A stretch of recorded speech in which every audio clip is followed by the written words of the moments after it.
விசாக நட்சத்திரம் வெற்றியாளர்களை வரவேற்க காத்திருக்கும் தோரண வாயில் வடிவம் கொண்ட நட்சத்திரம். அதிதேவதை இந்திராணியும் ஆவார்.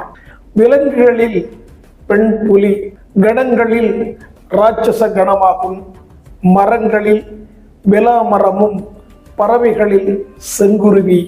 விசாக நட்சத்திரம் என்பது 6 நட்சத்திரங்களின் கூட்டமாகும். சரவணபவா எனும் சடாச்சர மந்திரத்தை குறிக்கின்றது. விசாகம் புத்த மதத்தில் இந்த நாள் புத்தரின் அவதார நாளாகவும் புத்தர் ஞானம் பெற்ற நாளாகவும் கொண்டாடப்படுகிறார். நம்மாழ்வார் பிறந்த தினமும் விசாக நட்சத்திரமே. குடும்பத்தை விட்டு வெகு தூரம் சென்று வாழ நினைப்பவர்கள், வியாபார நோக்கம், உழைப்பு அதிகம், வீட்டில் புத்தகங்கள் நிறைய இருக்கும். விசாக நட்சத்திரம் என்பது கடவுளால் அனுப்ப